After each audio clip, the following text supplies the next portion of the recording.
Hey everybody, we're back with another episode of Sunday's Q&A. We're so sorry we had to take a break last week. We had a lot of things coming up for you guys, a lot of interviews that we were getting done, and that was just the time to do it, but never fail. We are here to continuously informing the uninformed, whether you're new or a seasoned agent.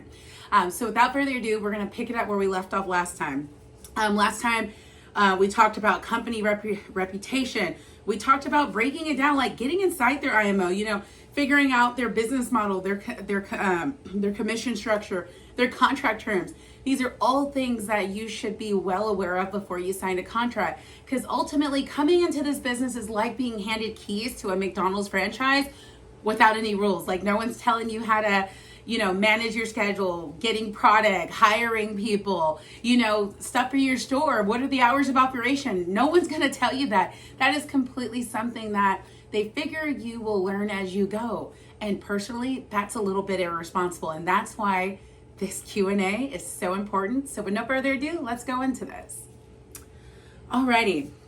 So like I said, last week we talked about just kind of looking on the outside of the company. Now we're going into it. So let's just say you found 2 or 3 IMOs and you're just not sure. Because as of now in this industry, you probably have 1 or 2 friends that's probably been in it. You got lucky and got connected to someone that's probably giving you a little insight. And then maybe Google. Well, that's where your search stops. So what more? How else are you going to know that this company is going to be the best for you? Here it is. So like I said, if you haven't reached out already, please email us at admin@agentscorereport.com. We have a carefully curated questionnaire for you to interview any agency that you plan on starting a contract with. So that way y'all are on the same page and you have full control over your business.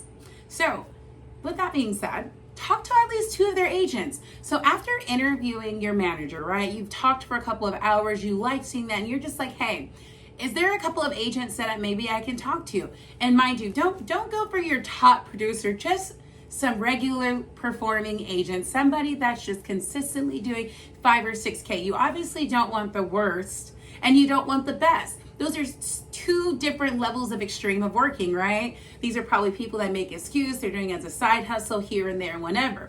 And then you have people who operate and this is what they're doing all the time. And while that is attractive, that's not where you're going to be starting to begin with, because a lot of us coming into this industry are coming from other careers. And like I said before, do not quit your day job until you can consistently operate in this business.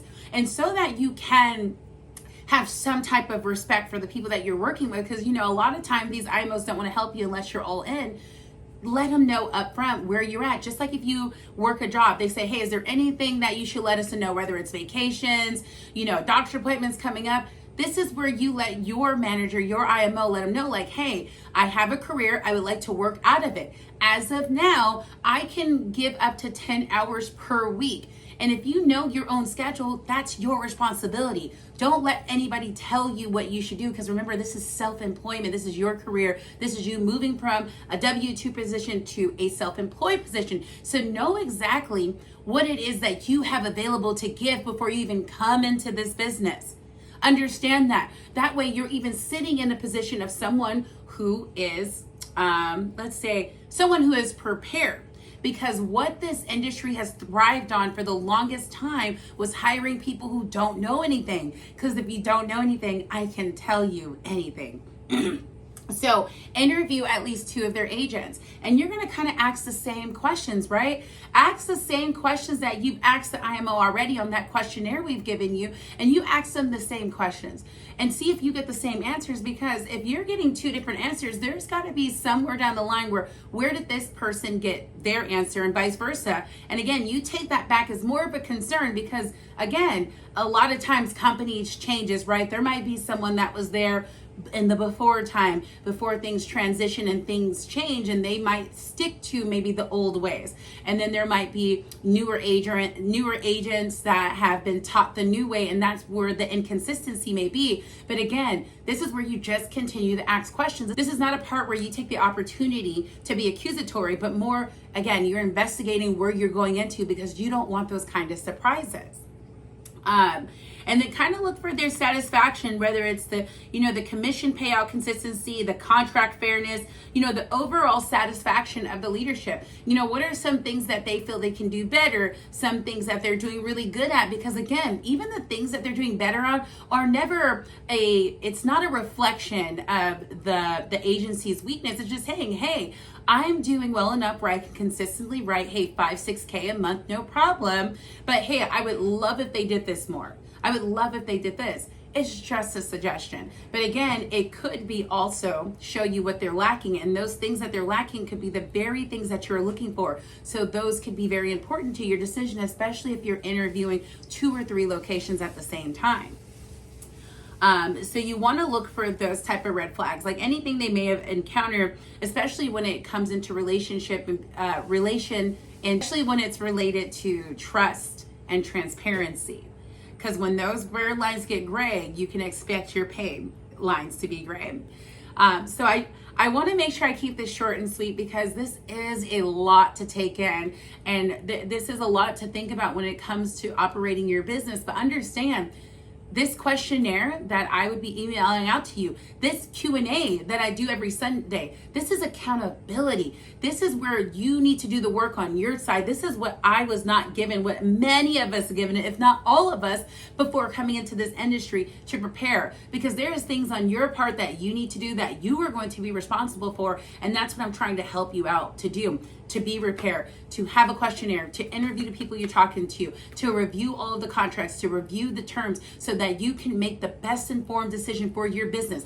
I much rather you waste 2 to 3 hours of research combined, right? Talking to the upline and doing your interview, maybe talking to a couple of agents, reading over their contracts. I'd rather you spend that 3 hours of time than waste 90 days or more with the wrong company and then find out, one, you can't move your contracts, and it might not even be the company itself, because sometimes it comes down to the carriers, because the carriers won't release you because they have a minimum of how often you can move your contract. Just to give you an example, sometimes it's out of your control. I was part of an organization where we felt we weren't happy. A lot of us moved to a second organization. Unfortunately, that organization had a leadership that was not stable, and that organization ended up collapsing. So what happened was we then moved to the next organization. Unfortunately, for some people during that mess, they moved to another company. And with a certain carrier, they had a limitation of moving with a minimum of 3 times in a year. So again, no fault of the agent's own, they are now stuck somewhere because of the fault of the organizations they were a part of, because they fell apart, because you believed in what they did. And again, that second organization that we went to, I did what I thought was the best form of investigation and thought it was the best move for me because I did see positive results. Unfortunately, it was the organization itself that was not stable, that was on a bit of a probationary period and talked to the wrong powers that be the wrong way, which ultimately disbanded that organization and had people scurrying everywhere. So again, this is why it's so important to make sure that you interview and investigate any organization that you get into, because it could cost you the place that you want to be to. Again, thanks for tuning in for this Sunday's Q&A. Don't forget to check out our podcast. It's now on Apple, The Great Reset, where the insurance meets accountability, where I am interviewing top leaders, recruiters, agency owners, managers, even people who have left the insurance industry, to bring information to you of their experiences, what they're doing now, and to hopefully help you avoid those issues. And of course, don't forget to check out agentscorereport.com. This is what started it all. This is where you can rate and review other insurance agents in the industry. And this is where we are going to have complete transparency, because there are things that happen in this industry you just don't see and you're not prepared for. This will allow you to look for other agents, and if you don't see them, add them, so that you can have more insight into this industry before you jump in, whether you're a consumer or you're an agent. With that being said, happy Sunday, guys, and we'll see you next week.